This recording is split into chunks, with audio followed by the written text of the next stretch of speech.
दोस्तों आज हम शुरू करेंगे इन्वायरमेंट क्लास 7 और इसमें हम पढ़ेंगे बायोमेडिकल बेस से रिलेटेड जो भी रूल्स दिए हैं गवर्नमेंट ने, वो हजारडीएस बेस जो भी से रिलेटेड रूल्स दिए हैं वो आज हम इस क्लास में पढ़ेंगे।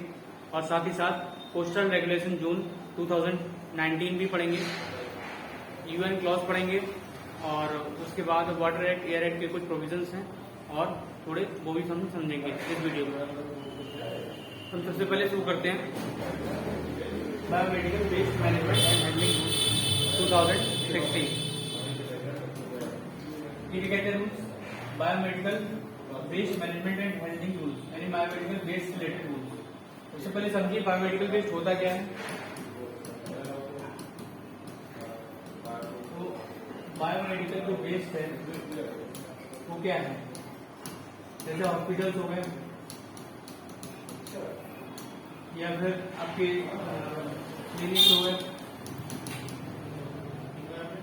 आपके कैंप हो गए, इलेक्ट्रोनिक कैंप हो गए, वैक्सीनेशन कैंप हो गए।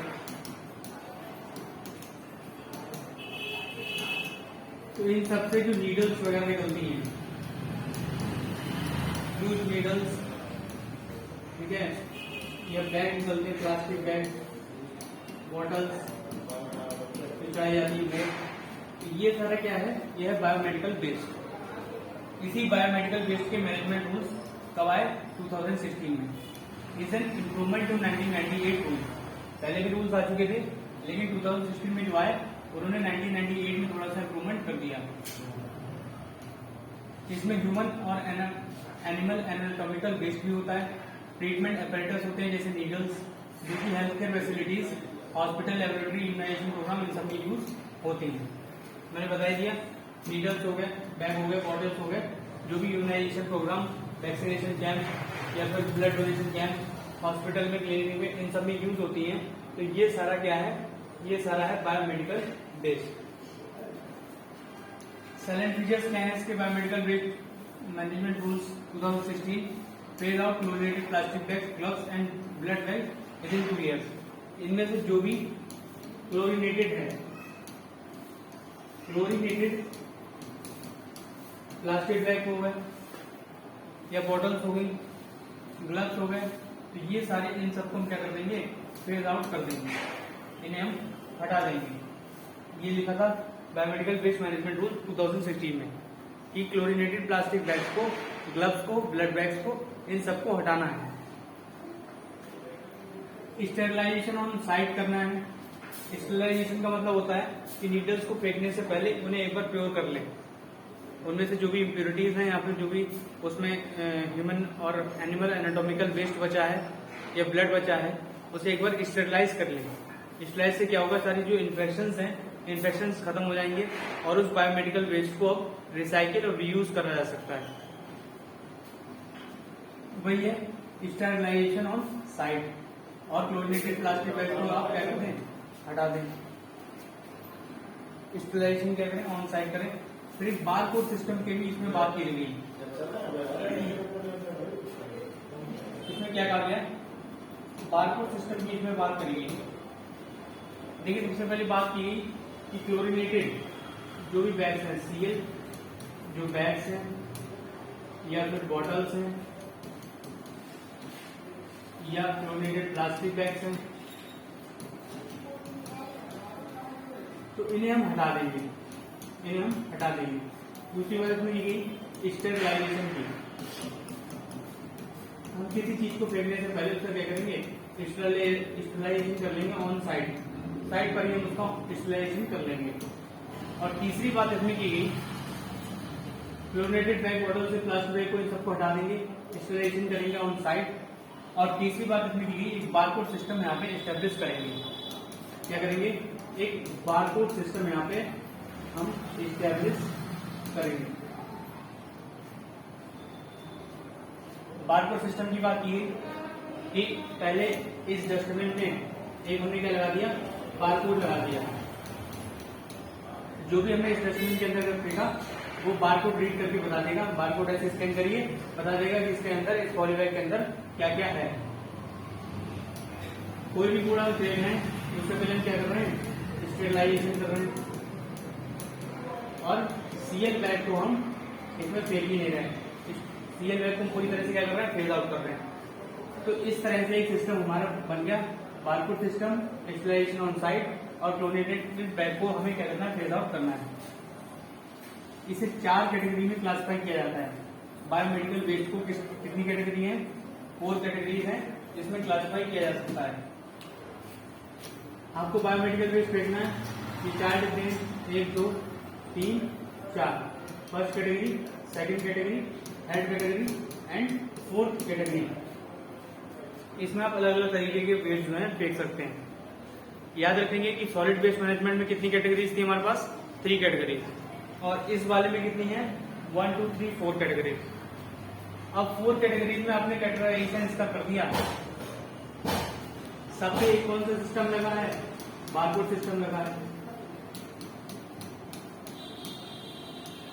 इस पे भी बारकोड लगा होगा, इस पे भी बारकोड लगा होगा। और कोई भी चीज आप इसके अंदर फेंकोगे तो उससे पहले क्या करोगे, स्टेरिलाइजेशन भी उसका करोगे, स्टेरिलाइजेशन ऑन साइट। स्टेरिलाइजेशन आप करोगे ऑन साइट। जो भी आपके क्लोरीनेटेड बैग हैं और प्लास्टिक बैग्स हैं, बॉटल्स हैं, ब्लड बैग हैं, तो उन्हें आपको क्या करना है, फेज आउट करना है। एक common biomedical waste treatment and disposal facility बनाई जाएगी। अब आपने कलेक्ट को कर लिया अलग अलग डिब्बे में, अब इसे आपको डिस्पोज करना है, कहीं लैंड के नीचे दफनाना है, तो क्या है, एक कॉमन बायोमेडिकल वेस्ट फैसिलिटी बनाई जाएगी। कई सारे हॉस्पिटल, कई सारे क्लिनिक्स के लिए एक ही जगह पे सारा कूड़ा इकट्ठा करके उसे डंप कर दिया जाएगा। ऐसा नहीं है एक हॉस्पिटल अलग जगह कर रहा है, दूसरा हॉस्पिटल अलग जगह कर रहा है, तो उस वजह से क्या होगा, वहां पे इन्फेक्शन फैलेगा, बीमारी फैलेगी। इससे बचने के लिए हमने क्या करा, सारे जो भी हॉस्पिटल थे उनका एक common biomedical waste treatment facility बना दी। अब वहीं पे क्या हो रहा है, एक common biomedical waste treatment facility बना दी। ये सारे हॉस्पिटल जितने भी हैं, ये यहाँ पे आके अपना जो कूड़ा है, जो भी कूड़ा है वो यहाँ पे दफना देंगे आकर के। लेकिन ये 75 किलोमीटर से अगर ज्यादा डिस्टेंस है किसी हॉस्पिटल के लिए, ये 75 किलोमीटर से अगर ज्यादा डिस्टेंस है तो वो हॉस्पिटल अपने आसपास के कई एरिया में भी डिस्पोज ऑफ कर सकता है। Common biomedical waste treatment facility में ना जा करके वो क्या कर सकता है, अपने हॉस्पिटल के आसपास कहीं पे कर सकता है। लेकिन अगर ये डिस्टेंस 75 किलोमीटर से कम है तो आपको यहीं पे आना पड़ेगा। इसका डिस्पोज ऑफ करने के लिए इस हॉस्पिटल को यहीं पे आना ही पड़ेगा, कंपलसरी है। No occupier self service on site treatment, ये वही बात है, if service of available at distance of 75 kilometer, 75 kilometer पे अगर सर्विस है तो अपनी खुद की common biomedical waste treatment facility नहीं बनानी है। Operator of a common biomedical waste treatment and disposal facility to ensure the timely collection, ये वही चीज हो गई जो भी इसका कॉमन जो हम बायोमेडिकल वेस्ट फैसिलिटी बना रहे हैं। यहाँ पे सारे जो वेस्ट आएंगे, ठीक है, अलग अलग हॉस्पिटल से यहाँ पे जितने भी वेस्ट आएगा तो उसके लिए हमने क्या बना दिया, यहाँ पे कॉमन बायोमेडिकल वेस्ट फैसिलिटी बना दी। अब इसका जो भी ऑनर होगा, जो भी इसका रखरखाव कर रहा होगा, वो ये इंश्योर करेगा कि टाइमली कलेक्शन हो पा रहा है, इस हॉस्पिटल से भी टाइमली कलेक्शन हो पा रहा है, इससे भी टाइमली कलेक्शन हो पा रहा है, इससे भी टाइमली कलेक्शन हो पा रहा है। ऐसा तो नहीं है ये 2 दिन 3 दिन महीने बाद वेस्ट को ला रहे हैं और फिर डिस्पोज कर रहे हैं, हर महीने हो पा रहा है, टाइमली कलेक्शन होना ही चाहिए। Vaccination camp, blood donation camp, ये भी इसके अंदर में एम्बेड में आ जाते हैं स्कूल के। अगर यहाँ पे कोई वैक्सीनेशन कैंप लगा हुआ था तो वैक्सीनेशन कैंप में जाहिर सी बात है बाद में क्या बचेगा, थोड़े से वेस्ट बचेगा, नीडल्स बचेंगी, ब्लड बैग्स बचेंगे और भी कई चीजें बचेंगी। तो वो सारी चीजें कहाँ पे फेंकनी होंगी, 75 किलोमीटर के बाद। तो तुम्हारे common biomedical waste treatment facility बनी है, यहाँ पर पे फेंकनी होगी, वैक्सीनेशन कैंप को भी और ब्लड डोनेशन कैंप में भी।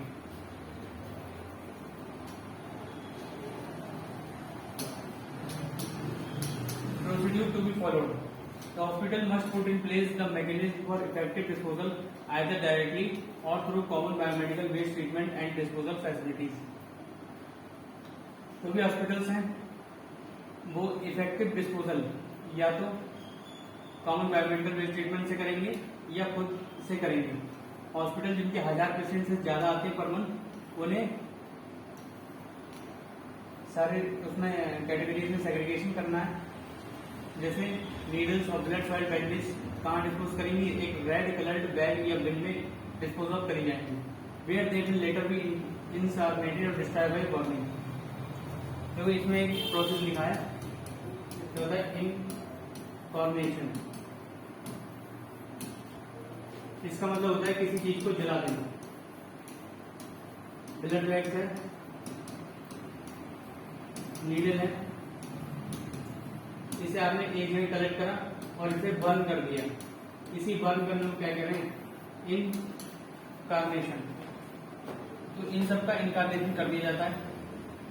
1000 पेशेंट से ज्यादा वालों को ऐसा करना है, जो अलग अलग करना है। पहले तो जो वेस्ट है उसे 4 कैटेगरीज में अलग अलग करना है, 1000 पेशेंट प्लस वाले हॉस्पिटल को। और उसके बाद फिर जो भी रेड कलर बैग है, बिन है, उसे जला देना है। उसके बाद हम क्या करेंगे,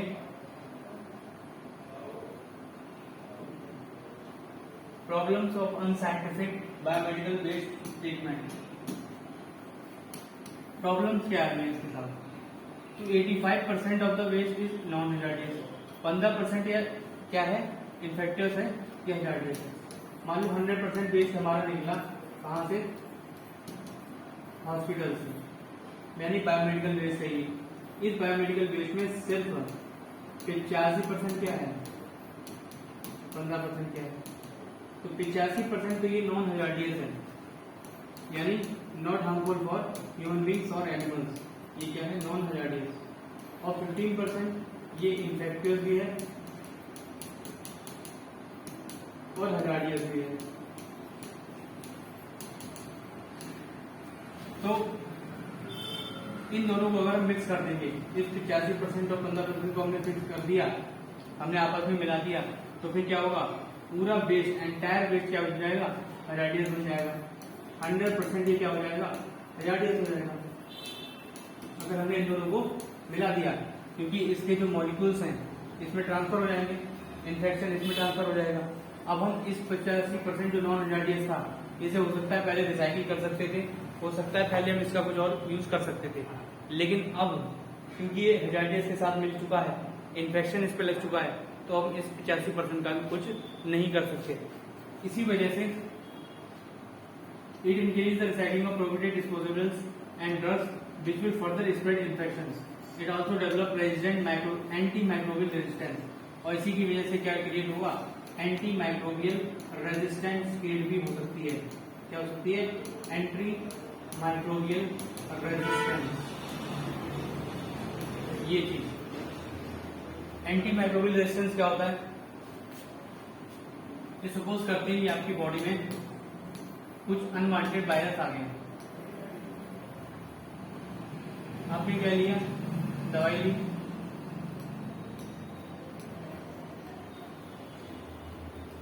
ये दवाई इस अंदर गई और इस दवाई ने अब इस वायरस को इस तरह से घेर लिया, इस वायरस को खत्म करना चाहती है,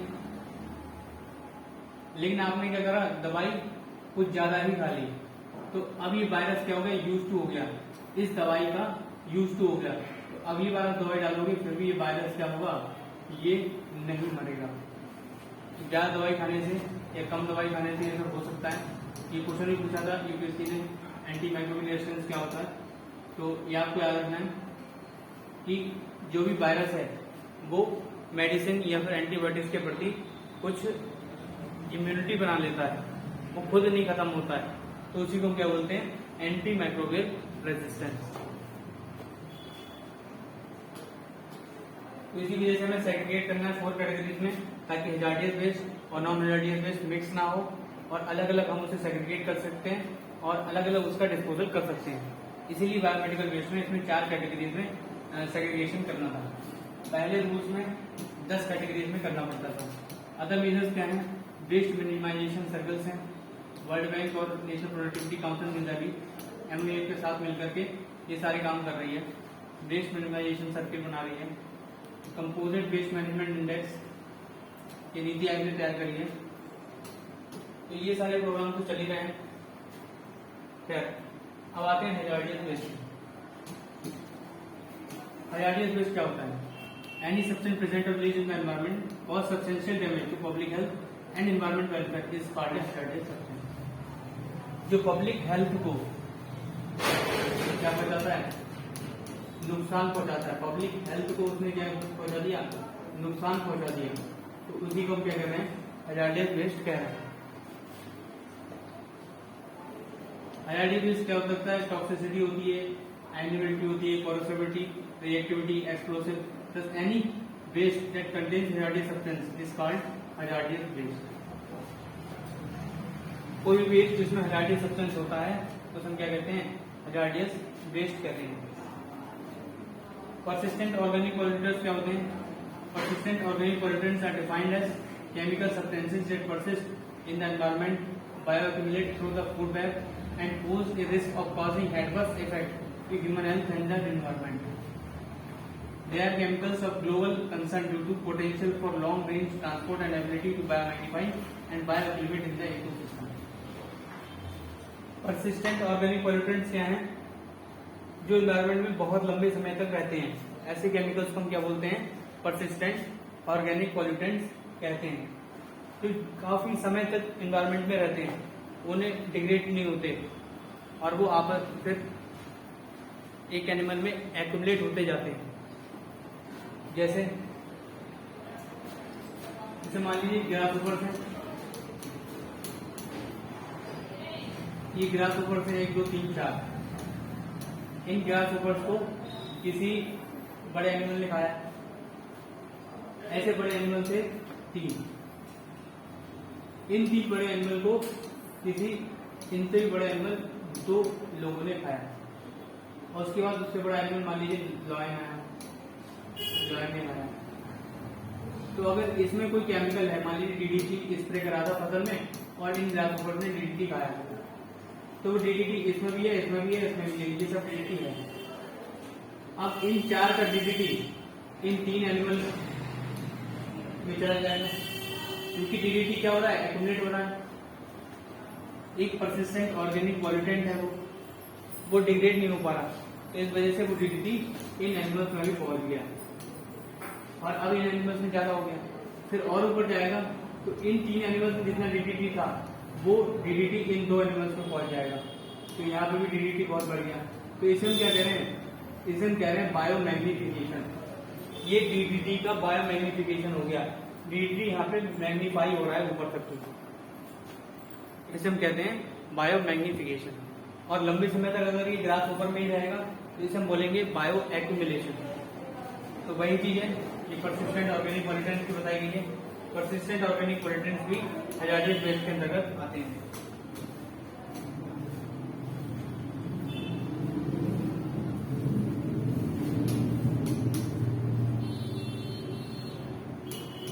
अब देखते हैं hazardous waste rules. Hazardous waste मैंने बताया जो पब्लिक हेल्थ एट लास्ट को जो बहुत ही ज्यादा दिक्कत करता है, पब्लिक एट लार्ज को नुकसान पहुंचाता है, पब्लिक हेल्थ को नुकसान पहुंचाता है, एनवायरनमेंट को बहुत ज्यादा नुकसान पहुंचा रहा है, उसी को हम क्या बोलेंगे? हजार्डियस वेस्ट बोलेंगे। तो उस हजार्डियस वेस्ट रूल 2016 में क्या है? For the first time rules have been made to distinguish between hazardous waste and other wastage. Hazardous waste और अदर वेस्टेज में डिस्टिंग्विश करने के लिए, डिफरेंस करने के लिए रूल जो है बनाए गए हैं। Other wastage include waste tyres, paper waste, metal scrap, used electronic items and are recognised as a source for recycling and reuse. ठीक, कुछ हजार्डियस वेस्ट भी है और कुछ इसमें अदर वेस्ट भी है। अदर वेस्ट में कौन कौन सा वेस्ट आ गया? टायर वेस्ट आ गया, पेपर वेस्ट आ गया, मेटल स्क्रैप वेस्ट आ गया, तो ये सारे अदर वेस्ट में है। तो इन हजार्डियस वेस्ट को रेगुलेट कैसे करेंगे, इन्हें रोकेंगे कैसे ज्यादा बनने से, यही सारे रूल्स में लिखा हुआ है, ज्यादा कुछ नहीं। Silent feature, the ambit of the rules has been expanded by including other waste।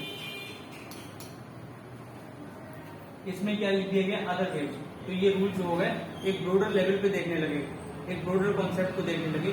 जब उन्होंने किसे इंक्लूड कर दिया hazardous waste and other waste भी बोल दिया। वेस्ट मैनेजमेंट हायरार्की क्या है? सबसे पहले हम उसका प्रिवेंशन करेंगे। कोई भी हजार्डियस वेस्ट है उसे बनने से ही रोक देंगे, हम बनने ही नहीं देंगे, ये प्रिवेंशन करेंगे। मिनिमाइजेशन, उसका यूज हम सबसे कम से कम करेंगे। यूज, फिर उसके बाद रीयूज होता है, फिर रिसाइकिल, रिकवरी, इस तरह से हम उसे खत्म करेंगे। हजार्डियस वेस्ट को हम बनने ही नहीं देंगे, और बनेगा तो रीयूज करेंगे, रिसाइकिल करेंगे, या फिर उसका प्रॉपर डिस्पोजल करेंगे। इस तरह के रूल्स जो हैं वो हजार्डियस वेस्ट मैनेजमेंट रूल्स 2016 में लिखे हुए हैं। और इसमें एक अदर वेस्ट भी है। अदर वेस्ट में क्या आता है? प्लास्टिक वेस्ट हो गया आपका, या कोई और वेस्ट हो गया, तो वो किस में आ रहा है? वो आ रहा है हमारे अदर वेस्ट में। प्लास्टिक वेस्ट, मेटल स्क्रैप, या फिर हो सकता है जैसे कि टायर वेस्ट, तो ये सारे अदर वेस्ट में आ गए। हजार्डियस वेस्ट को हम क्या करेंगे? हम प्रिवेंट करेंगे। The rules encourage the reduction of hazardous waste generation and encourage its recycling and reusing. They specify strict guidelines to import, export or even storage and transportation of hazardous waste. इसमें काहे की guidelines दे रखी हैं? Import करना है या export करना है, उससे रिलेटेड गाइडलाइंस दे रखी है। किसे? हजार्डियस वेस्ट को इंपोर्ट या एक्सपोर्ट करना है, या फिर हो सकता है तुम्हें स्टोरेज करना हो, स्टोरेज या ट्रांसपोर्ट करना हो, तो उससे रिलेटेड भी रूल्स इसमें दे रखे हैं। ऐसे आप ट्रांसपोर्ट नहीं कर सकते, ऐसे आप स्टोरेज नहीं कर सकते। किसका? हजार्डियस वेस्ट का। ऐसे आप क्या नहीं कर सकते? स्टोरेज और ट्रांसपोर्ट नहीं कर सकते। इंपोर्ट एक्सपोर्ट भी इस तरह से नहीं कर सकते। वो सारे रूल्स किसमें दे रखे हैं? वो सारे रूल्स में वो हजार्डियस वेस्ट मैनेजमेंट रूल 2016 में दे रखे हैं। Waste management rule 2016। Import and export of hazardous waste. No country can export hazardous waste to India for final disposal. This means that India only import hazardous wastes to recycle, reuse, and for other utilization.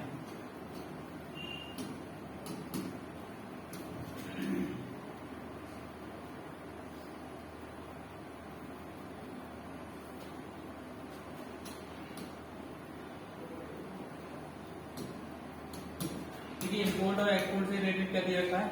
No country can export hazardous waste to India for final disposal. India सिर्फ वही hazardous wastage को import करा रही है, recycle, reuse कर सकते हैं और अदर यूटिलाइजेशन कर सकते हैं। उन्हीं वेस्टेज को इंडिया जो है अपने अंदर लेती है।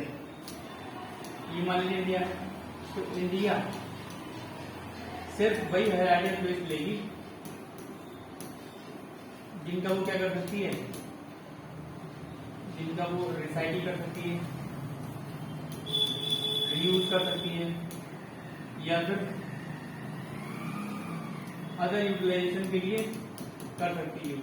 अदर यूटिलाइजेशन कर, तो वही सारे हजार्डियस वेस्ट को इंडिया इंपोर्ट करेगी। लेकिन जब वाले अदर हजार्डियस वेस्ट मान लो डिस्पोजल के लिए आ रहा है इंडिया में, फाइनल डिस्पोजल के लिए अगर इंडिया में आ रहा है, तो इंडिया से अलाउ करेगी? नहीं करेगी। फाइनल डिस्पोजल के लिए नॉट अलाउड, रिसाइकिल के लिए अलाउड, अलाउड, अलाउड। ये वाला अलाउड है, ये वाला अलाउड नहीं है।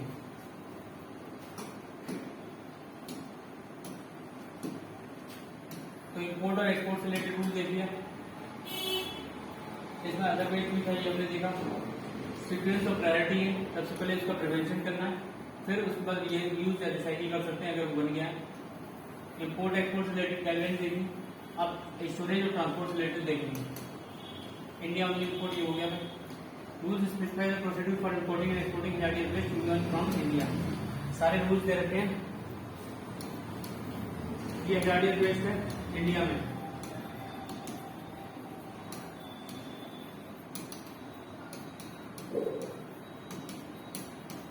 ये एक्सपोर्ट होगा या नहीं होगा,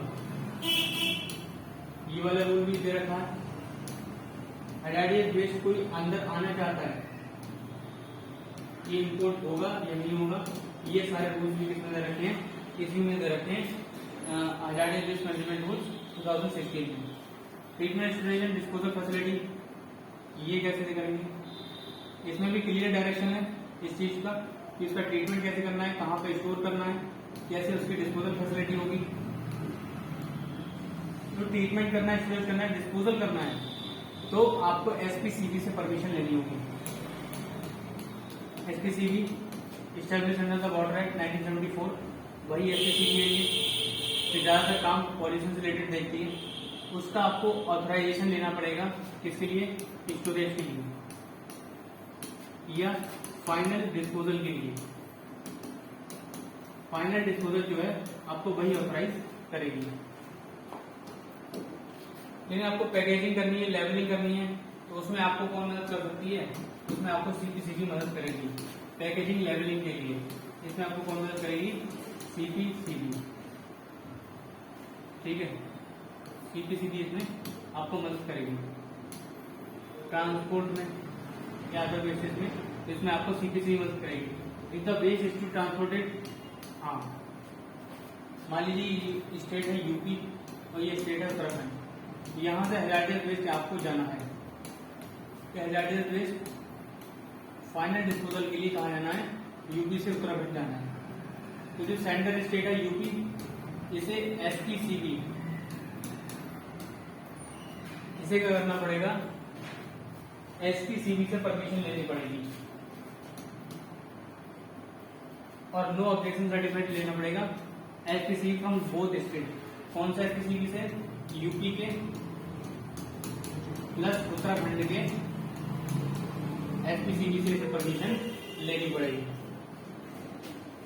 ठीक है, यूपी से हजार्डियस वेस्ट जाना है उत्तराखंड में, तो फिर किसकी परमिशन चाहिए, एसपीसीबी की परमिशन चाहिए। कहाँ की एसपीसीबी की, यूपी के और यूके की, दोनों की एसपीसीबी की परमिशन यहाँ पे चाहिए होगी। आप अगर स्टोर करना चाहते हो, आप कोई भी हजार्डियस वेस्ट है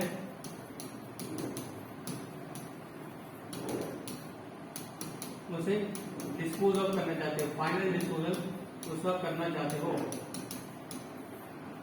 प्लस स्टोरेज करना चाहते हो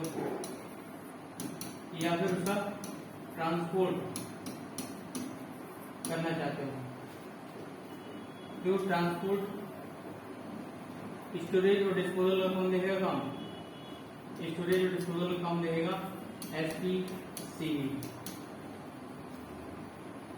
फाइनल डिस्पोजल का काम भी कौन देख रहा है, एसपीसीबी। एक स्टेट से दूसरे स्टेट में कौन काम देख रहा है, एसपीसीबी। फर्स्ट स्टेट से सेकेंड स्टेट में अगर तुमको जाना है हजार्डियस वेस्ट को, तो फिर उसका काम कौन देख रहा है, एसपीसीबी। फाइनल डिस्पोजल,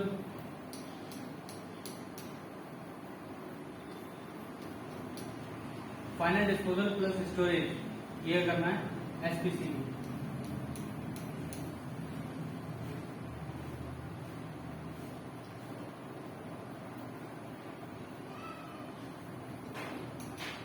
ट्रांसपोर्ट,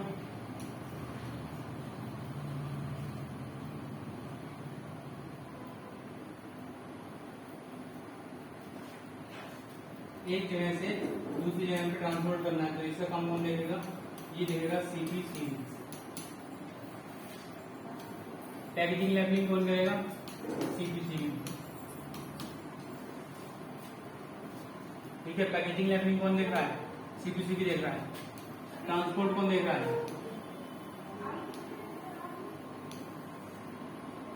जो ट्रांसपोर्ट एक स्टेट से दूसरी स्टेट में, फिर वो एसपीसीबी देख रहा है। सॉरी, ठीक है, पैकेजिंग लेवलिंग सिर्फ सीपीसीबी देख रहा है और बाकी ज्यादातर सारे काम कौन देख रहा है, एसपीसीबी देख रहा है। यहाँ पर देख सकते हैं एसपीसीबी से परमिशन लेनी पड़ती है अगर आप ट्रीटमेंट कर रहे हो, स्टोरेज कर रहे हो डिस्पोजल फैसिलिटी के लिए। किससे लेनी पड़ेगी, एसपीसीबी से परमिशन लेनी पड़ेगी। ट्रांसपोर्ट करना है एक स्टेट से दूसरे स्टेट में, एसपीसीबी की परमिशन लेनी पड़ेगी। पैकेजिंग और लेबलिंग करनी है, आप तो सीपीसीबी की परमिशन ले सकते हैं। तो हजार्डियस वेस्ट मैनेजमेंट रूल्स ने सबसे ज्यादा जो पावर है वो किसे दे रखी है, एसपीसीबी को दे रखी है। फिर ये अमेंडमेंट हुआ कुछ, अमेंडमेंट क्या हुआ 2019 में, ease of doing make in India को बढ़ाने के लिए, ईज ऑफ डूइंग बिजनेस को बढ़ाने के लिए थोड़े से प्रोसीड्यूर जो है वो सिंप्लीफाई करे गए। क्या क्या करेंगे? Solid plastic waste has been prohibited from being imported into the country in the special economic zone and by export oriented units. जो भी सॉलिड प्लास्टिक बेस्ड था, क्या था? सॉलिड प्लास्टिक वेस्ट, इसे पूरी तरह से इंपोर्ट करने से मना कर दिया गया। बोला सॉलिड प्लास्टिक वेस्ट को हमें नहीं चाहिए, पूरी तरह से क्या हो गया? ये बैन हो गया सॉलिड प्लास्टिक वेस्ट। अब ये इंपोर्ट नहीं हो सकता, ऐसी डेट में भी इंपोर्ट नहीं हो सकता, ना ही एक्सपोर्ट ओरिएंटेड यूनिट्स हैं उसके द्वारा हो सकता है। किसी भी तौर तरीके से ये इंडिया में इंपोर्ट नहीं होगा solid plastic waste. Silk exporter है अगर कोई, तो उसे MOEF से परमिशन लेने की कोई जरूरत नहीं है, आराम से सिल्क को एक्सपोर्ट कर सकता है, सिल्क वेस्ट को एक्सपोर्ट कर सकता है। जितने भी इलेक्ट्रिकल और इलेक्ट्रॉनिक असेंबलीज हैं जो इंडिया से एक्सपोर्ट करी गई, अगर वो डिफेक्टिव पाई गई, अब वो इंपोर्ट करी जा सकती है वापस into the country without obtaining the permission from MOEF। MOEF की परमिशन इसमें लेने की जरूरत नहीं है। सिल्क वेस्ट में और जो भी अपना आपने मोबाइल आइटम कोई इलेक्ट्रॉनिक आइटम भेजा था बाहर किसी देश में, और वो वारंटी पीरियड मान लीजिए उसका है अभी, तब तक वो खराब हो गया, तो फिर से हम उसे वापस अपने इंडिया में ला सकते हैं। किसकी मदद से ला सकते हैं? मिनिस्ट्री ऑफ एनवायरमेंट फॉरेस्ट के बिना, अप्रूवल के बिना हम उसे ला सकते हैं। Industry that do not require the consent under the water act, जो वाटर एक्ट और एयर एक्ट के अंतर्गत जिन्हें क्या नहीं चाहिए? कंसेंट नहीं चाहिए, ऐसी इंडस्ट्रीज जिन्हें वाटर एक्ट और एयर एक्ट के अंतर्गत परमिशन या कंसेंट नहीं चाहिए, तो वो भी एग्जेम्प्टेड हैं।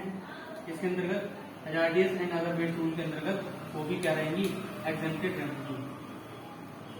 Hazardous and other waste rule 2016 में के रूल से ये भी एक्सेप्ट रहेगी, उनके भी रूल्स अप्लाई नहीं होंगे। ठीक है, जिन पे वाटर एक्ट नहीं लग रहा, जिन पे एयर एक्ट नहीं लग रहा, तो उन पे ये वाला रूल भी नहीं लगेगा। वाटर एक्ट से उन्हें बाहर रखा गया, एयर एक्ट के प्रोविजन से उन्हें अलग रखा गया, तो उन इंडस्ट्रीज पे फिर ये वाला जो एक्ट आया, कौन सा? हजार्डियस वेस्ट मैनेजमेंट रूल 2016, ये भी अप्लाई नहीं हुआ। ठीक,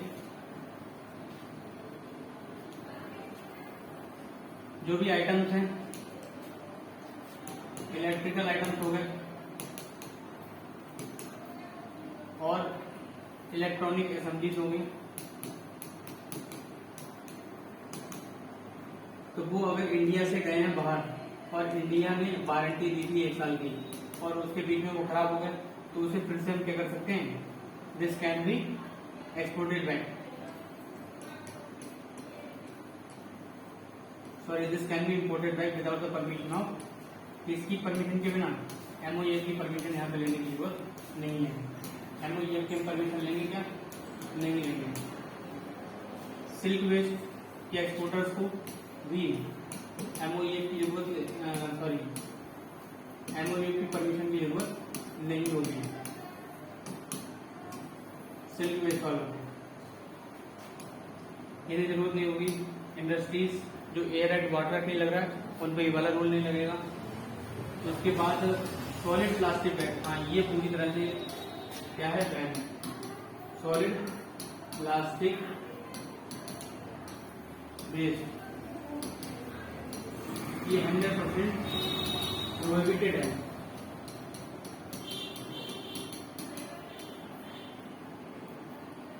ये इंपोर्ट नहीं किया जा सकता। Solid plastic waste can not be imported, पूरी तरीके से ये प्रोहिबिटेड है।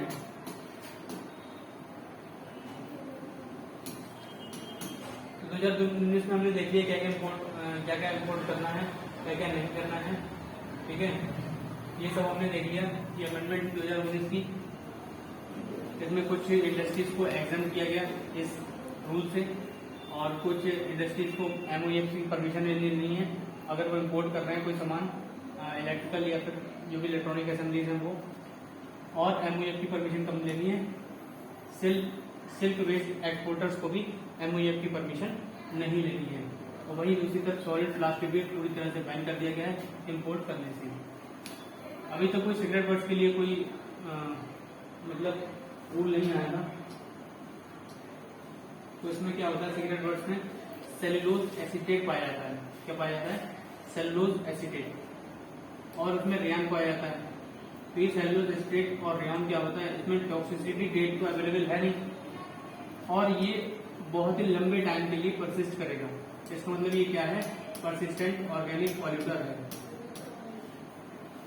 सिगरेट बट्स जो है वो केस में आती हैं, परसिस्टेंट ऑर्गेनिक पॉल्यूटर्स में आती हैं, क्योंकि सिगरेट बट्स में क्या होता है, एक सेलुलोज एसीटेट होता है और संग में रेयन होता है।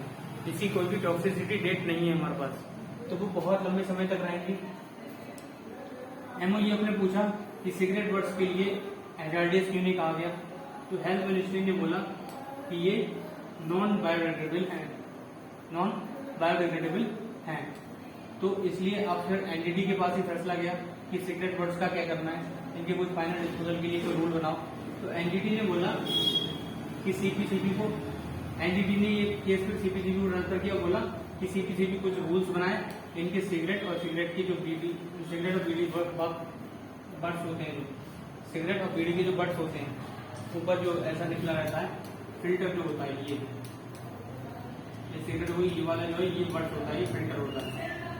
इसके फाइनल डिस्पोजल के लिए कोई रूल बना, ये किसने बोला है? NGT ने बोला है। किससे बोला? CPCB से बोला। MOEF ने भी इस पे ध्यान दिया। MOEF बोला इसमें सेलुलोज एसीटेट होता है, रेयन होता है, ये परसिस्टेंट ऑर्गेनिक पॉल्यूटर्स है, तो इसे हैजार्डियस वेस्ट में क्यों नहीं रखते हैं? तो फिर मिनिस्ट्री ऑफ हेल्थ ने बोला ये नॉन बायोडिग्रेडेबल है। क्या है? नॉन बायोडिग्रेडेबल है।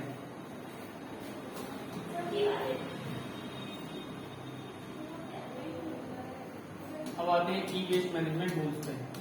इसका आते हैं ई waste management rules.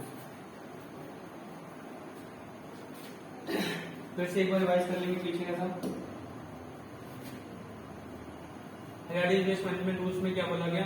Hazardous waste भी इसमें लिखा है और एक अदर वेस्ट भी इसके अंतर्गत लिखा हुआ है। अदर वेस्ट में क्या क्या चीजें आती हैं? Tyre waste, plastic, metal scrap, ETC, ये सारी चीजें अदर वेस्ट में आती हैं। अदर वेस्ट इसमें लाकर के इस रूल्स की जो एम्बिट है, इसकी जो बाउंड्री है बहुत ज्यादा लार्ज कर दी गई, सारे ज्यादातर वेस्ट इसके अंतर्गत आ गए। सॉलिड प्लास्टिक वेस्ट जो है 2019 में अमेंडमेंट करके सॉलिड प्लास्टिक वेस्ट को पूरी तरह से इंपोर्ट करने से मना कर दिया। इसका मतलब जितने भी हैजार्डियस वेस्ट हैं उनके इंपोर्ट और एक्सपोर्ट से रिलेटेड रूल्स इस एक्ट में लिखे हुए हैं। हैजार्डियस वेस्ट मैनेजमेंट रूल्स 2016 में लिखे हुए हैं।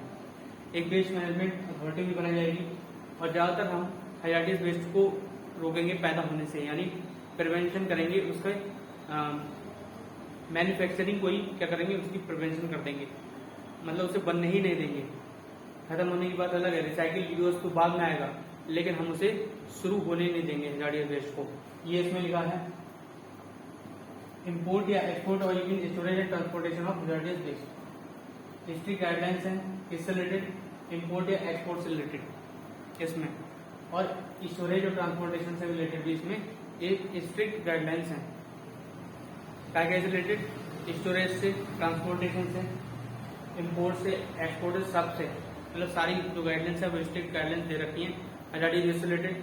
आप स्टोरेज कैसे करोगे, उसका ट्रांसपोर्टेशन कैसे करोगे, पैकेजिंग लेवलिंग कैसे करोगे, है ना, या फिर इंपोर्ट करना है, एक्सपोर्ट करना है, किस तरह से करना है, किसकी परमिशन लेनी है, ये सारी चीजें इसमें लिख रखी थी। इंपोर्ट और एक्सपोर्ट हैजार्डियस सब्सटेंस से कैसे करेंगे? कोई भी कंट्री हैजार्डियस सब्सटेंस अपने इंडिया में फाइनल डिस्पोजल के लिए नहीं ला सकती। हालांकि अगर इंडिया को लग रहा है कि वो जो हैजार्डियस सब्सटेंस है उसे हम रीयूज कर लेंगे, रिसाइकिल कर लेंगे, अदर यूटिलाइजेशन पर्पज के लिए इस्तेमाल कर लेंगे, तो ठीक है, तो कोई दिक्कत नहीं है। But India only import hazardous waste to recycle, reuse और for other utilization but not for the final disposal. Final disposal के लिए क्या है, कोई भी कंट्री जो है फाइनल डिस्पोजल के लिए इंडिया में हैजार्डियस वेस्ट को नहीं भेज सकती। बट किसके लिए भेज सकती है, हाँ, अगर यूज रिसाइकलिंग के लिए लग रहा है तो इंडिया इम्पोर्टेड जो है हैजार्डियस वेस्ट इम्पोर्ट करा लेगी, कोई दिक्कत नहीं। लेकिन फाइनल डिस्पोजल के लिए नहीं कराएगी। पहले क्या होता था, सारा हैजार्डियस वेस्ट जितना भी अमेरिका वगैरह से निकला, नॉर्थ जो भी बोला जाता है, ग्लोबल नॉर्थ जो बोला जाता है, जो बहुत ही अमीर एरिया है, अमीर देश है, वहाँ पे यूरोप हो गया, अमेरिका हो गया, रशिया हो गया, इन सब का वेस्ट हमारे इंडिया में आता था फाइनल डिस्पोजल के लिए। मतलब इनकी अब खुद की कोई जगह नहीं बचती और ये इंडिया में जाकर के ये सब हैजार्डियस वेस्ट जो बहुत ही हानिकारक है पब्लिक हेल्थ के लिए, वो यहाँ पे बेचते थे। लेकिन अब इंडिया ने बोल दिया है कि हम नहीं लेंगे, जो भी हैजार्डियस वेस्ट है वो हम नहीं लेंगे। अगर यूज रिसाइकिल के लिए लग रहा है तो हम ले सकते हैं, लेकिन फाइनल डिस्पोजल के लिए तो हम बिल्कुल ही मना कर रहे हैं अपनी तरफ से। ट्रीटमेंट, स्टोरेज और डिस्पोजल फैसिलिटी, तो फाइनल डिस्पोजल फैसिलिटीज की कैसे होगी, स्टोरेज, ट्रीटमेंट, ये सब कौन देखेगा, ये देखेगा एसपीसीबी। फिर इसके बाद अगर आपको पैकेजिंग लेवलिंग करनी है तो सीपीसीबी कराएगी पैकेजिंग लेवलिंग, और एक स्टेट से दूसरे स्टेट में जाना था तो उसमें एसपीसीबी काम कर रहे थे दोनों स्टेट्स के, वहां से नो ऑब्जेक्शन सर्टिफिकेट आपको लेना पड़ेगा। अमेंडमेंट हुए कुछ मेक इन इंडिया और ईज ऑफ डूइंग बिजनेस करने के लिए थोड़े से अमेंडमेंट हुए। कोई इंडस्ट्री है अगर उसमें water act, air act apply नहीं हो रहा तो हैजार्डियस वेस्ट मैनेजमेंट रूल्स 2016 वाले भी अप्लाई नहीं होंगे। फिर सिल्क वेस्ट एक्सपोर्टर्स को कोई भी परमिशन एमओएफ से लेने की जरूरत नहीं है। और जो हमारा सॉलिड प्लास्टिक वेस्ट है वो पूरी तरह से प्रोहिबिटेड है इंपोर्ट होने से, उसे इंपोर्ट नहीं कर सकते। सिल्क वेस्ट को हाँ हम एक्सपोर्ट कर सकते हैं, कोई दिक्कत नहीं होगी, एमओएफ की परमिशन उसमें नहीं लेनी। इम्पोर्टेड जो भी आपने एक्सपोर्ट करा था कोई इलेक्ट्रॉनिक आइटम, ठीक है, अगर आपको फिर से वापस लेना चाहते हो, वारंटी उसकी कंप्लीट हो गई है और तो आप उसे वापस ले सकते हो, इंडिया में इंपोर्ट करा सकते हो without the permission of MoEF. Cigarette butts के लिए अभी कोई भी इसमें रूल नहीं बना है। मिनिस्ट्री ऑफ एनवायरमेंट फॉरेस्ट और मिनिस्ट्री ऑफ हेल्थ ने इसके ऊपर कंसर्न जताई है, तो नेशनल ग्रीन ट्रिब्यूनल ने एक अपना आदेश दिया कि सीपीसीबी इसके लिए रूल्स बनाए इसको प्रोहिबिट करने के लिए, और इस तरह से सारी चीजें हों। इसमें होता है क्या, सेलुलोज एसीटेट होता है और संग ही संग में रेयन भी होता है इसमें केमिकल, जो कि बहुत ही ज्यादा हार्मफुल है अपने हेल्थ के लिए। तो यही सारे हैजार्डियस वेस्ट मैनेजमेंट रूल्स में है कि इम्पोर्ट, एक्सपोर्ट, स्टोरेज, ट्रांसपोर्ट और packaging, labelling, transport from one state to another, ये सब कौन देगा, कौन से रूल्स हैं, क्या क्या है इसमें। इससे पहले हमने देखा परसिस्टेंट ऑर्गेनिक पॉल्यूटेंट्स क्या होते हैं, जो बायोकन्वर्ट कर जाते हैं या बायो मैग्नीफाई कर जाते हैं, वो परसिस्टेंट ऑर्गेनिक पॉल्यूटेंट्स हैं। बायोमेडिकल वेस्ट मैनेजमेंट में देखा, इसमें 4 कैटेगरीज में से आइडेंटिफाई कर रहे थे। उसके बाद एक waste common waste medical facility बना रहे थे डिस्पोजल के लिए। 75 किलोमीटर के अंतर्गत जो भी हॉस्पिटल्स आ रहे हैं उन्हें सबको वहीं पे डिस्पोज ऑफ करना था, कोई अपनी अलग से common biomedical waste management facility वहां पे नहीं बनाएगा। अगर 75 किलोमीटर से ज्यादा डिस्टेंस है उस कॉमन बायोमेडिकल फैसिलिटी प्लांट की, तो फिर वो हॉस्पिटल अपने आप बना सकता है। जिन हॉस्पिटल्स के पास 1000 से ज्यादा पेशेंट्स हैं उन्हें एक रेड कलर बैग बिल रखना है, 4 कैटेगरीज रखनी है डस्टबिन की, उस हिसाब से उसमें अपना कूड़ा डालना है, ठीक है, ये सब कुछ करना है। बॉडी फ्लूइड्स अगर प्रेजेंट है नीडल्स वगैरह में तो उसे इनकार्नेशन करना है। इनकार्नेशन क्या है, किसी चीज को पूरी तरीके से जला देना। अच्छा, अभी 85% हमारे पास क्या है, नॉन हैजार्डियस सब्सटेंस है बायोमेडिकल वेस्ट में, और 15% हैजार्डियस है। इन दोनों को मिला दो तो पूरी तरीके से इन्फेक्शन होकर के हैजार्डियस वेस्ट बन जाता है। तो इसीलिए हमें 4 कैटेगरीज में उसका सेग्रीगेशन करना है। स्टरलाइजेशन हम साइड करेंगे, बारकोड सिस्टम चलाएंगे, 4 कैटेगरीज में उसे क्लासिफाई करेंगे। ये सारी चीजें इसमें बायोमेडिकल वेस्ट मैनेजमेंट रूल्स 2016 में दे रखी थी। बाकी वेस्ट मैनेजमेंट सर्कल्स भी बने। क्या इससे पहले हमने क्या पढ़ा, सॉलिड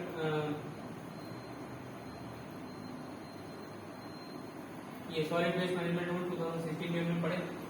इसमें हमने क्या क्या पढ़ा, लैंडफिल साइट के लिए पूरी सही से क्राइटेरिया दे रखे हैं, इमिशन स्टैंडर्ड्स, डाइऑक्सिन फ्यूरॉन्स और पार्टिकुलेट मैटर के लिए कम्प्लीटली अमेंड कर दिए गए। कब कर दिए गए, अभी जल्दी में करें हाल ही में।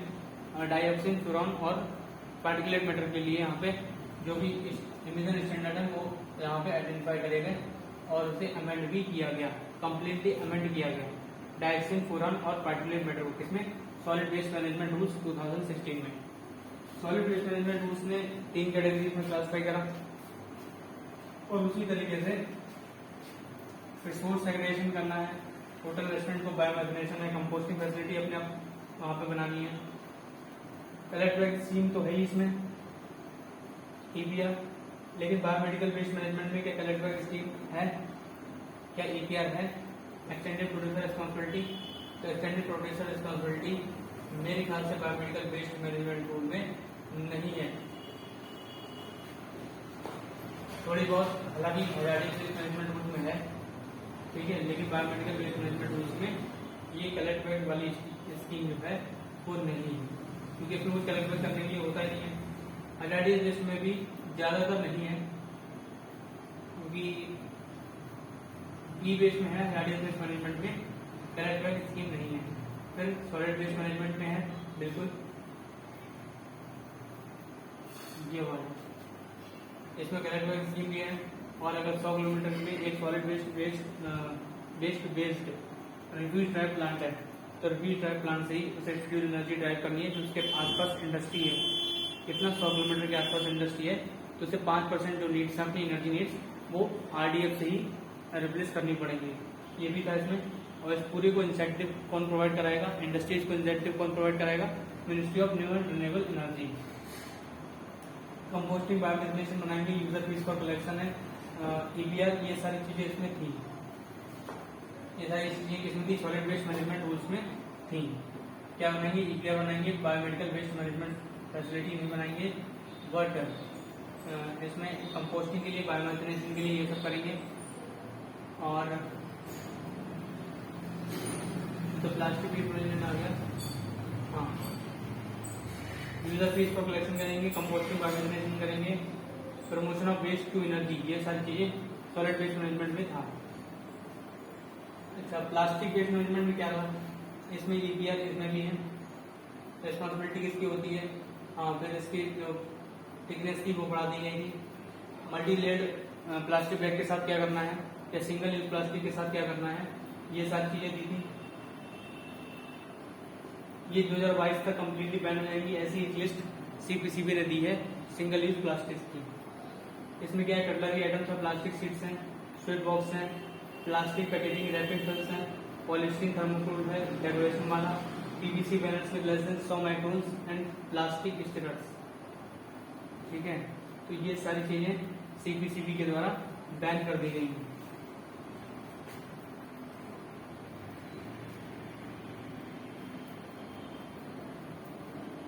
प्लास्टिक मैनेजमेंट इसमें 2021 में रूल्स कुछ अमेंड होकर के आए, उन्होंने सिंगल यूज प्लास्टिक को प्रोहिबिटेड करा, 2120 माइक्रोन उसकी लेंथ को बढ़ाया, गाइडलाइंस इशू करी, इसके लिए ईपीआर के लिए आर गिविंग लीगल फोर्स, जो एक्सटेंडेड प्रोड्यूसर रिस्पॉन्सिबिलिटी थी अब उसे लीगल फोर्स दे दी गई। The plastic packaging waste not banned must be collected and managed through the extended producer responsibility of the producer, importer and brand owner, PIBO, producer importer and brand owner, as per 2016 rules. MOEF has constituted a national level task force for taking coordinated efforts to eliminate identified single-use plastic items and effective implementation of plastic waste management rules 2016. State AUT have been asked to constitute a special task force for the same. इस तरह से plastic waste management rules 2016 बने।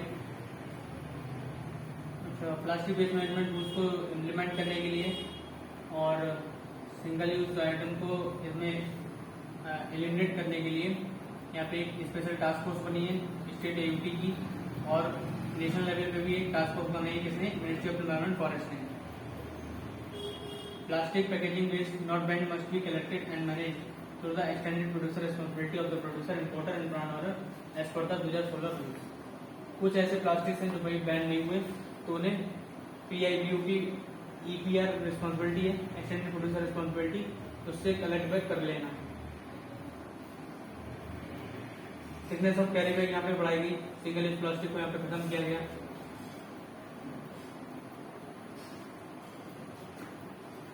तो यही सारी चीजें इसमें थी।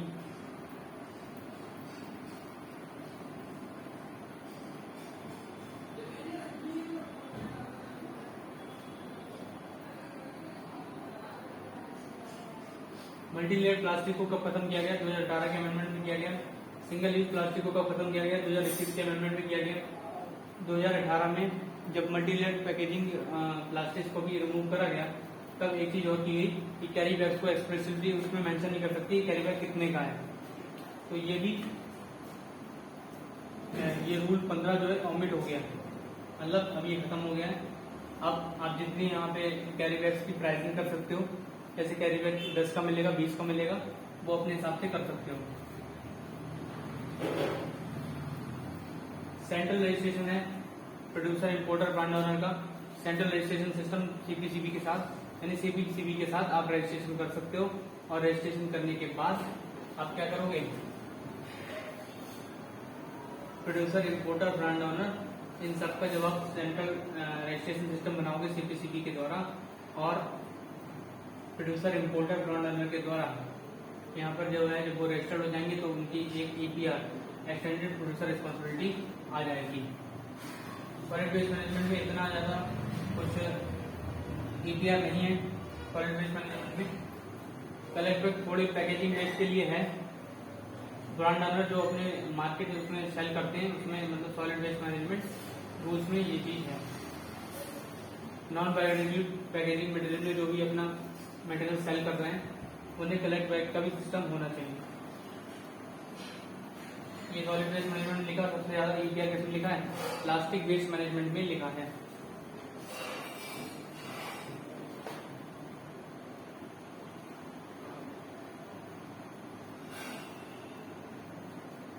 अच्छा, प्लास्टिक वेस्ट मैनेजमेंट हो गया। फिर बायोमेडिकल वेस्ट में लिखा है ईपीआर? नहीं लिखा है ज्यादा। हजार्डियस वेस्ट में भी ईपीआर नहीं है, यानी एक्सटेंडेड प्रोड्यूसर रिस्पॉन्सिबिलिटी नहीं है। ई वेस्ट मैनेजमेंट 2016 में एक्सटेंडेड प्रोड्यूसर रिस्पॉन्सिबिलिटी बिल्कुल है ना? ये क्वेश्चन में आता है एक्सटेंडेड प्रोड्यूसर रिस्पॉन्सिबिलिटी किस में है, तो ये होगा इसका answer e waste management and rules 2011।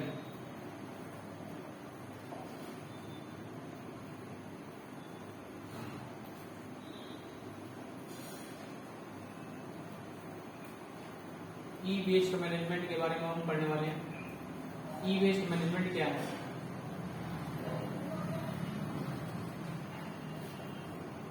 Hazardous waste हमने पढ़ लिया। हजार्डियस वेस्ट में क्या था? अदर वेस्ट भी थे इंक्लूडेड और स्ट्रिक्ट गाइडलाइंस थी इंपोर्ट एक्सपोर्ट स्टोरेज ट्रांसपोर्टेशन से रिलेटेड। ठीक है, कौन सी चीज इंपोर्ट कर सकते हैं, कौन सी स्टोरेज, कौन सी ट्रीटमेंट, कौन सी फाइनल डिस्पोजल करेंगे। दो बॉडी है सीपीसीबी उसका एक्सपोर्ट है। इसमें सेलेक्ट फीचर्स क्या है? 2019 के अमेंडमेंट में क्या हुआ? 2019 के अमेंडमेंट में ये हुआ कि कई चीजें में एमओयू की परमिशन नहीं देनी और कुछ चीजें सॉलिड प्लास्टिक वेस्ट पूरी तरह से बैन हो गया है। इंडस्ट्री जिसपे एयर एक्ट वाटर एक्ट नहीं लग रहा था उस पर हजार्डियस वेस्ट रूल भी नहीं लगेंगे। सिगरेट बॉक्स का डिस्पोजल कैसे होगा? ये भी 2019 में अमेंडमेंट करके इसमें दे रखा था। किसमें? हजार्डियस वेस्ट मैनेजमेंट 2016 रूल्स में। अब हम बात करते हैं ई वेस्ट मैनेजमेंट की। ई वेस्ट मैनेजमेंट क्या है? मान लीजिए हमने एक मोबाइल खरीदा, तो मोबाइल आपका जब खराब हो जाता है आप उसे कूड़े में फेंक देते हो। उसमें कई ऐसी चीजें हैं जो फाइनल डिस्पोजल उनका होने में काफी टाइम लग जाता है और वो एक्यूमुलेट होती जाती हैं एनवायरनमेंट में। अब उसे अगर खत्म करना है, उसे बायो एक्यूमुलेशन जो है उसका अगर हमें रोकना है, तो हम क्या करें? एक कलेक्ट बैग स्कीम रखें कि जो एप्पल या बहुत बड़े ब्रांड ओनर्स हैं जैसे कि सैमसंग हो गया या और कोई फोन हो गया, एप्पो हो गया, तो वो सारे क्या करें, जब उसकी लाइफ खत्म हो जाए मोबाइल की, तो वो अपने कस्टमर से कलेक्ट बैक भी कर ले। वही मोबाइल जो बेकार हो चुका है अब उसे कलेक्ट बैक भी करा जाए। तो ये रिस्पॉन्सिबिलिटी इसमें दे रखी है ई वेस्ट मैनेजमेंट रूल्स में, ताकि ज्यादा वहां पे ई वेस्ट का कूड़ा ना हो। तो एक कलेक्ट बैक स्कीम रखी गई प्रोड्यूसर के लिए, इंपोर्टर के लिए, ब्रांड ओनर के लिए, पीआईबीओ के लिए। पीआईबीओ और ये ई वेस्ट मैनेजमेंट रूल बहुत ही ज्यादा इंपॉर्टेंट है। एक एक्सटेंडेड प्रोड्यूसर रिस्पॉन्सिबिलिटी इसमें रखी गई।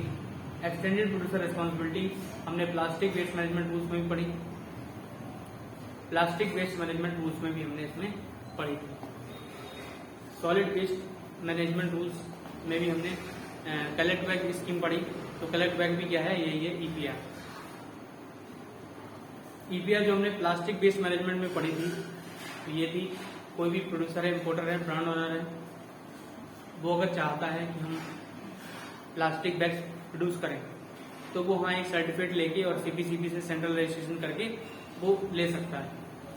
वो फिर आराम से प्लास्टिक बैग बनाए, लेकिन उस प्लास्टिक बैग को कलेक्ट बैग भी करना उसे आना चाहिए। वो कस्टमर से फिर कलेक्ट बैग भी करेगा, तो ये रिस्पॉन्सिबिलिटी वहाँ पे दे रखी थी। दूसरी बात ये है, अब आता है ई वेस्ट पे। तो सिमिलर थिंग क्या है, ई वेस्ट में है जैसा ही प्लास्टिक वेस्ट मैनेजमेंट में था वैसा ही इसमें है, सब कुछ सारा कुछ वैसा ही था। हजार्डियस में ऐसा नहीं था। हजार्डियस में बताइए इम्पोर्ट एक्सपोर्ट किसका करेंगे किसका नहीं करेंगे, ठीक है, कैसे स्टोरेज होगा, कैसे ट्रांसपोर्ट होगा, ये सारी बातें, ये सारे रूल्स उसमें हजार्डियस वेस्ट में थे, ठीक है, ये सारे रूल्स उसमें हजार्डियस वेस्ट में थे। बायोमेडिकल वेस्ट में आप समझ लीजिए 4 कैटेगरी में सेग्रीगेट करना है, विजुअलाइजेशन ऑन साइट करना है, बारकोड सिस्टम है, एक biomedical common biomedical waste facility है, वहां पर डिस्पोज ऑफ करना है, ये सारी चीजें हम समझ गए। अब हम बात करते हैं ई वेस्ट मैनेजमेंट रूल्स की, जिसमें बात करी गई है extended producer responsibility which put the owners on the producer for the management of the final stages. ये ई वेस्ट मैनेजमेंट 2011 में था, उसी में एक्सटेंडेड प्रोड्यूसर रिस्पॉन्सिबिलिटी यहाँ पे रखी गई, which put the owners on the producer for the management for the final stages of life eco-friendly creating certain norms and tendencies SPCs. E-waste management rules replaced the 2011 rules. 2011 वाले हटा दिए गए और अब कौन से आए हैं 2016 वाले। एक क्वेश्चन आया, India extended producer responsibility was introduced as a important feature of which of the following act. तो इसका आंसर क्या है, E waste management and handling rules 2011। Food safety standard regulation ये नहीं हो सकता। रिसाइकलिंग प्लास्टिक रूल्स 1999 नहीं हो सकता। बायोमेडिकल वेस्ट रूल्स 1998 नहीं हो सकता। लेकिन बायोमेडिकल वेस्ट में तो हमें पता ही है ना कि बायोमेडिकल वेस्ट में तो ये एक्सटेंडेड प्रोड्यूसर रिस्पॉन्सिबिलिटी है ही नहीं। भाई डॉक्टर ने एक दवाई का पत्ता दिया, उसने कस्टमर ने खाया, कस्टमर ने खा के जो भी मतलब टैबलेट का पत्ता था ये फेंक दिया। अब क्या डॉक्टर से कलेक्ट में करता घूमने का क्या, इतना डॉक्टर खाली नहीं है, तो ये बायोमेडिकल वेस्ट रूल इसमें तो नहीं हो सकता है। रिसाइकिल्ड प्लास्टिक रूल्स 1999, ये 1999 में जो रूल्स बने थे उसमें इतना कुछ एक्सटेंडेड प्रोड्यूसर रिस्पॉन्सिबिलिटी वाला मुझे नहीं लगता होगा, तो ये भी गलत है। Food safety and standard regulation, अरे फूड को कौन सा एक्सटेंडेड प्रोड्यूसर रिस्पॉन्सिबिलिटी करना है, फूड को कौन वापस लेता है, तो ये तो पूरी तरह से गलत हो गया। फिर एक ही हमारे पास होता है E waste management handling rules 2011, और ई वेस्ट ठीक भी है, वापस कलेक्ट करने में भी थोड़ा ठीक लगता है। साइलेंट फीचर्स क्या है इसके, साइलेंट फीचर्स ये हैं, ये 21 प्रोडक्ट जिसमें क्या है CFL है, मर्करी कंटेनिंग लैंप्स हैं, वो इसके अंदर शेड्यूल 1 में रखी हुई। Schedule 1 of this rules contain CFL and mercury containing lamps. ये रखने का क्या फायदा हुआ, तो रखने का आपको फायदा है, the rules were also extended two components और कंज्यूमेबल्स और पार्ट्स और space of electrical and electronic component triple E along with their products. Rules किसके लिए एक्सटेंड हो गए, एक्सटेंड टू कंपोनेंट्स और कंज्यूमेबल्स और पार्ट्स और space of electrical and electronic component triple E.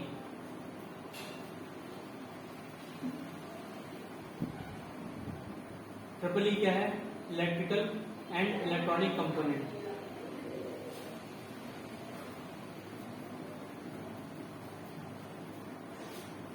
इसके लिए क्या हुए, यूज हो गया। फिर CFL, ठीक है, कॉम्पैक्ट फ्लोरोसेंट लैंप CFL में भी अप्लाई होते हैं। मरकरी बेस्ड, क्या बताया मैंने, मरकरी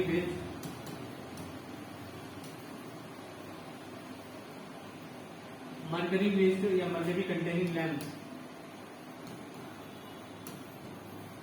मरकरी बेस्ड लैंप और CFL इसमें रूल्स अप्लाई होंगे ही होंगे। और किसके होंगे? जितने भी इलेक्ट्रॉनिक एंड इलेक्ट्रिकल कंपोनेंट्स हैं, ट्रिपल ई हैं, उस पर भी रूल्स अप्लाई होंगे।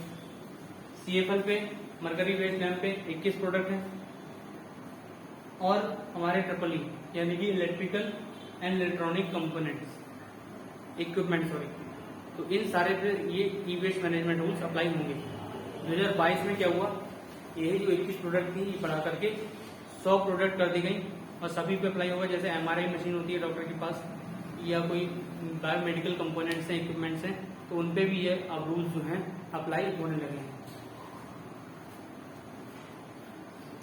PPR क्या है? मैन्युफैक्चरर डीलर, ये प्रोड्यूसर रिस्पॉन्सिबिलिटी ऑर्गेनाइजेशन, PRO। अभी क्या बन सकता है? प्रोड्यूसर रिस्पॉन्सिबिलिटी ऑर्गेनाइजेशन की बात यहाँ पे करी गई है। अभी तक किसी रूल में PRO की बात नहीं हुई, लेकिन इसमें प्रोड्यूसर रिस्पॉन्सिबिलिटी ऑर्गेनाइजेशन बनाई जाती है। हमें डायरेक्ट बैक करना है। एप्पल ने क्या बोला? एप्पल कंपनी है, उसने कस्टमर को अपना फोन दिया, अब इस फोन को कलेक्ट बैक करना है, क्योंकि एप्पल खुद जाके करेगा, एप्पल का बॉस नहीं करेगा। उसने ये काम किसी एक तीसरी और कंपनी को दे दिया, उसे हम क्या करें? प्रोड्यूसर रिस्पॉन्सिबिलिटी ऑर्गेनाइजेशन यानी PRO। उसने किसे दे दिया? PRO को अपना काम दे दिया, प्रोड्यूसर रिस्पॉन्सिबिलिटी ऑर्गेनाइजेशन को ये अपना काम दे दिया, और EPR में और फर्दर उसे मदद मिल गई। PRO क्या है? रिस्पॉन्सिबिलिटी, उसके बाद किसकी आ गई? Collecting and channelising the e waste generated from end of life product. अब वो उसे आराम से डिस्पोज ऑफ कर सकता है, PRO जो ऑर्गेनाइजेशन है। The rules are provisions the target for producers which was missing in the first version of the rule. अब एक टारगेट भी दिया गया प्रोड्यूसर्स को, जो कि पहले 2011 रूल्स में नहीं था।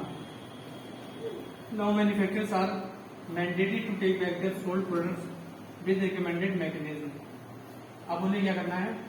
लेना ही लेना है, अपने प्रोडक्ट को वापस लेना है, मैंडेटरी कर दिया गया उनके लिए, कुछ टारगेट रख दिए गए उनके लिए, ये करा गया APR में। ठीक, APR किसमें है? ई वेस्ट मैनेजमेंट रूल में। प्रोड्यूसर रिस्पॉन्सिबिलिटी ऑर्गेनाइजेशन किसमें है? इसी ई वेस्ट मैनेजमेंट रूल में। प्रोड्यूसर रिस्पॉन्सिबिलिटी ऑर्गेनाइजेशन क्या करता है?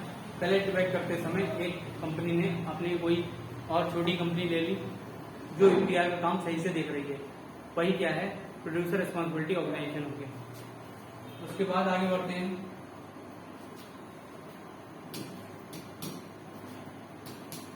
The manufacturer is responsible to collect e waste related and during manufacture of any triple e and channelising it for recycling and seek authorisation from the SPCB।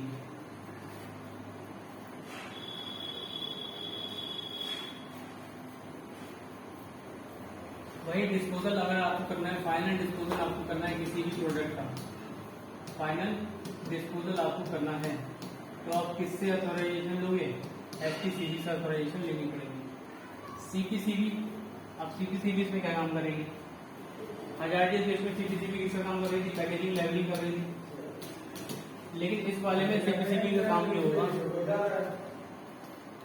इस वाले में CPCB का काम ये होगा कि वो रेस्ट्रिक्शन देखे, हजार्डियस सब्सटेंस की रेस्ट्रिक्शन देखे, यानी कोई हजार्डियस सब्सटेंस यूज नहीं हो रहा है ट्रिपल ई में, यानी इलेक्ट्रॉनिक एंड इलेक्ट्रिकल इक्विपमेंट्स में कोई भी हजार्डियस सब्सटेंस हो उसमें नहीं हो रहा है यूज। एक चीज ये देखेंगी, दूसरी चीज इनका सैंपल लेंगी। जैसे तुम्हें कोई भी कंपनी है फिलिप्स की दुकान पे गई, उसने एक रैंडम सैंपलिंग करी CPCB ने, रैंडम सैंपलिंग करके उसे देखा कि इसमें क्या क्या चीजें थी। अगर उसमें कोई चीज निकली उलट पुलट वाली, तो CPCB के पास पूरी राइट है, वो इंडस्ट्री बंद कर सकती है। CPCB के पास राइट है, वो पेनाल्टी चार्ज कर सकती है। CPCB के पास राइट है कि वो जितना भी पैसा उसका खर्च हुआ है इसमें, ठीक है, जितना भी मॉनिटरिंग में उसका पैसा खर्च हुआ, सैंपलिंग में खर्च हुआ, वो पैसा कंपनी से ले सकती है। ये CPCB के पास है। 2022 में थोड़ा सा अमेंडमेंट हुआ, उसमें ये लीड, मरकरी, कैडमियम ये पूरी तरह से एलिमिनेट कर दिए गए। MLC को क्या कर दिया गया? एलिमिनेट कर दिया गया MLC को। ई वेस्ट जनरेशन से MLC नहीं कर सकता कुछ भी। ई वेस्ट जनरेशन MLC नहीं कर सकता, यानी मरकरी नहीं कर सकती ई वेस्ट में। लेड नहीं आ सकती, सी फॉर क्रोमियम नहीं आ सकती। गलत गलत गलत। MnC not allowed. MnC जो है दिस इज नॉट अलाउड, यानी mercury, lead and chromium. Mercury होगी, लेड होगी, क्रोमियम होगी, this is not allowed at all. Mercury, lead, chromium not allowed in the e waste generation. तो CPC बाई रैंडम सैंपलिंग करेगी, पूरा authorisation या certificate लेना है HPCB से लो। रेस्ट्रिक्शन ऑफ हजार्डियस सब्सटेंस कौन देखेगी? CPCB देखेगी। Liability for damages caused due to improper management of e waste, penalty पड़ेगी वायलेशन के लिए, ये भी हमने देख लिया। फाइनेंस, अभी एक चीज बहुत आती है, deposit refund scheme, e-waste exchange. Deposit refund scheme क्या है? Producer charges an additional amount at the deposit at the time of sale of EE and returned to consumer along with interest when end of life is returned. जैसे ये दुकानदार है कोई, ये क्या है? शॉप है, क्या है? बेटा इलेक्ट्रॉनिक।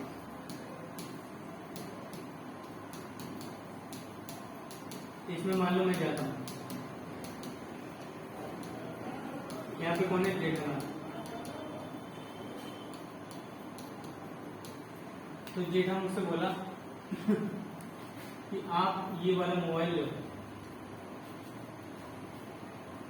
ये वाला मोबाइल आप ले लो और कुछ फीस आप मेरे पास रख जाओ। इसकी फीस मान लो 10,000 रुपए है। ये 10,000 रुपए तो आप दोगे, इसके साथ साथ मुझे 1,000 रुपए आप और दो। तो मैंने इसे 1,000 रुपए और दे दिए। ये 1,000 रुपए एक्स्ट्रा क्यों मांगे? ये 1,000 रुपए एक्स्ट्रा इसलिए मांगे कि मेरे पास ये जो मोबाइल है, जब इसकी जो टाइम लिमिट है वो खत्म हो जाएगी, जब पूरी तरह से तबाह हो जाएगा और मैं इसे जेठालाल को दूंगा, तो ये जेठालाल क्या करेंगे? 1,000 प्लस इंटरेस्ट मुझे लौटा देंगे।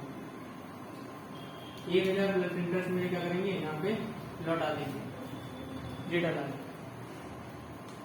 शॉप पे क्या इनका एक मोबाइल था, मोबाइल पे हमने 10,000 रुपए तो मांगे 1,000 रुपए मुझसे एक्स्ट्रा मांगे, मुझसे डिपॉजिट करा दिए और मुझे उन्होंने रिफंड कब करे? उन्होंने मुझे रिफंड तब करे जब मैंने उसकी टाइम लिमिट पूरी हो जाने के बाद ये मोबाइल उन्हें वापस कर दिया। तो ये क्या है? Deposit refund scheme. बहुत इंपॉर्टेंट है डिपॉजिट रिफंड स्कीम। किसमें? ई-वेस्ट में। ई-वेस्ट एक्सचेंज क्या होता है? जैसे अमेजोन पे लिखते नहीं कि आप अपना मोबाइल दीजिए पुराना, उसकी हम कुछ कीमत लगाएंगे 5,000, प्लस थोड़े रुपए आप भी दे दीजिए 5,000, एक नया मोबाइल आप ले सकते हैं। एक पुराने मोबाइल के बदले आप एक नया मोबाइल ले सकते हैं। तो ये होता है e-waste exchange, deposit refund scheme. और क्या है? ई-वेस्ट एक्सचेंज की बात यहाँ पे करी गई। कुछ अमेंडमेंट्स हैं इसमें। अमेंडमेंट क्या है? 2019 में amendment in the rules has been done to generalise the e waste generated towards authorized dismantlers and recyclers to formalize the e-waste recycling sector. The collection targets under the provision of EPR in the rules have been revised and targets have been introduced for the new producers who have started their sales operations recently.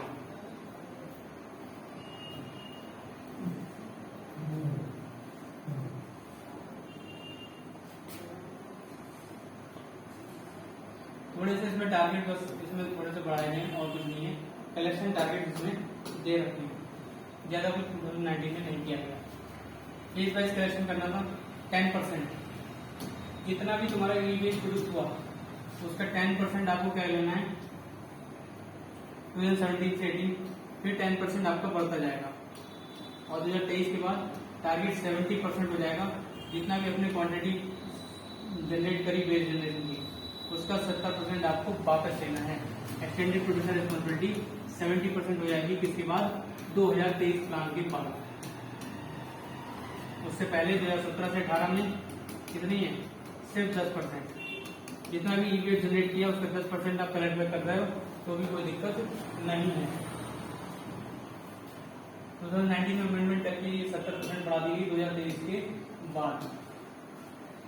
PRO producer responsibility organisation apply to CPCB, इन्हें भी CPCB के लिए apply करना पड़ेगा for registration to undertake activities prescribed in the rules.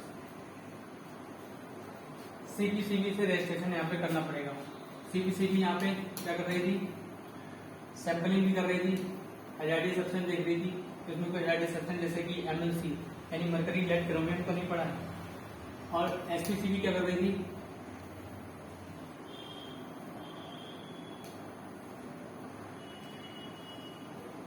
इसे collect करने के लिए SPCB यहाँ पे फाइनल डिस्पोजल के लिए ये SPCB इसे ग्रांट कर रही थी। लेकिन PRO यानी प्रोड्यूसर रिस्पांसिबिलिटी ऑर्गेनाइजेशन इन्हें भी क्या करना चाहिए, CPCB से सर्टिफिकेशन लेना चाहिए कि हम प्रोड्यूसर रिस्पांसिबिलिटी ऑर्गेनाइजेशन हैं, हम ये काम करना चाहते हैं। तो ये CPCB से क्या करेंगे, अपने सर्टिफिकेट लेंगे। Under the ROHS restriction of hazardous substance provision, cost of sampling and testing shall be borne by the government. जितनी भी कॉस्ट ऑफ सैंपलिंग और टेस्टिंग की जितनी कॉस्ट आएगी वो गवर्नमेंट बोर्न कर लेगी। और अगर ये ROHS प्रोविजन के साथ नहीं है तो प्रोड्यूसर्स को ये कॉस्ट देनी पड़ेगी। किसे कॉस्ट देनी पड़ेगी, प्रोड्यूसर्स को कॉस्ट ये देनी पड़ेगी।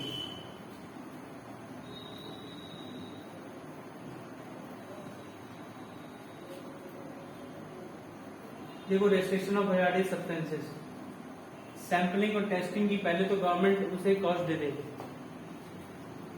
गवर्नमेंट बोलेगी हम अपने आप से खर्चा उठा रहे हैं और हम आपको क्या करना चाहते हैं, ये इस तरह से सैंपलिंग आपकी करना चाहते हैं।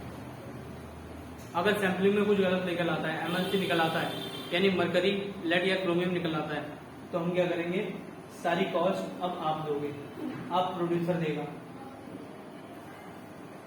सारी कॉस्ट कौन देगा, आप प्रोड्यूसर देगा।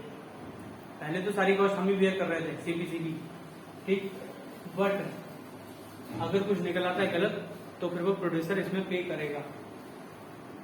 प्रोड्यूसर रिस्पांसिबिलिटी ऑर्गेनाइजेशन भी CPCB में जाकर के रजिस्टर करा लेंगे, जिससे कोई दिक्कत ना हो।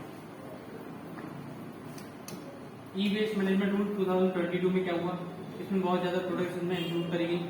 सारे electrical devices, radiotherapy, nuclear medicine equipment, accessories, MRI, electrical toys, air condition, refrigerator, microwave, mixing machine, ये सारी चीजें इसमें क्या करी गई, इंक्लूड करी गई। कब, 1 अप्रैल 2023 से। New rule restrict the use of hazardous substance, जैसे कि MLC को यहाँ पे बैन कर दिया गया पूरी तरीके से। EPR सर्टिफिकेट की इसमें भी बात चलने लगी, 2022 में अमेंडमेंट करके EPR सर्टिफिकेट की यहाँ पे बात होने लगी। इसकी EPR सर्टिफिकेट,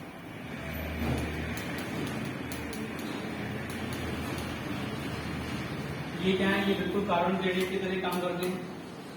जैसे एक कंपनी ने तो अपना बहुत अच्छा काम चल रहा है EPR में, वो बहुत सारा वेस्ट कैलकुलेट कर रही है, एक कंपनी बिल्कुल नहीं कर रही। तो फिलिप्स जैसे है,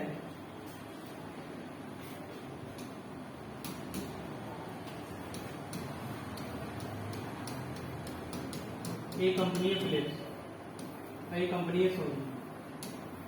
फिलिप्स ने जितना भी अपना सामान बनाया उसमें से 70% मान लीजिए कलेक्ट बैक कर लिया। इसने अपने EPR 70% पूरे कर लिए टारगेट। सोनी ने जितना सामान बनाया उसका सिर्फ 5% EPR वो कर पाई। इसे 70% के सर्टिफिकेट मिले होंगे। EPR क्या, सर्टिफिकेट की बात हुई, इसे मिल गया सर्टिफिकेट। इसे जरूरत किसकी है, जरूरत है सिर्फ 50% की। मान लीजिए उस साल टारगेट कितना था, 50% था। बाकी के जो 20% के सर्टिफिकेट हैं वो इसे दे दे। बाकी के 20% के सर्टिफिकेट उसने सोनी को दे दिए, बेच दिए, तो इसका थोड़ा सा टारगेट पूरा हो गया। 20 + 5 25% इसने टारगेट अपना पूरा कर लिया। यही क्या है, EPR सर्टिफिकेट है जिनकी बात हो रही है। किसमें, ई-वेस्ट मैनेजमेंट रूल में किसकी बात हो रही है, EPR की बात हो रही है, MLC की बात हो रही है, ठीक है। और सारे इलेक्ट्रॉनिक प्रोडक्ट पे ये अप्लाई होगा, ये बात कही गई है। एनवायरमेंट कंपेंसेशन देना होगा। रिस्पॉन्सिबिलिटी किसकी है? स्टेट गवर्नमेंट की थोड़ी सी रिस्पॉन्सिबिलिटी है। सीपीसीबी की सैंपलिंग करेगा, पीआरओ का रजिस्ट्रेशन करेगा। मैन्युफैक्चरर्स की भी इसमें रिस्पॉन्सिबिलिटी है, स्टेट गवर्नमेंट की भी है, सीपीसीबी की भी है और एसपीसीबी की भी है। एसपीसीबी यहाँ पे सिर्फ फाइनल डिस्पोजल देखती है, ज्यादा कुछ एसपीसीबी इसमें नहीं देखती ई वेस्ट मैनेजमेंट रूल्स।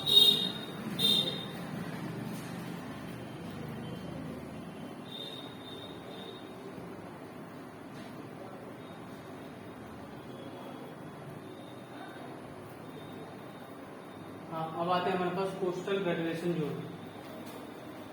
हम किसकी बात करेंगे? Coastal regulation zone.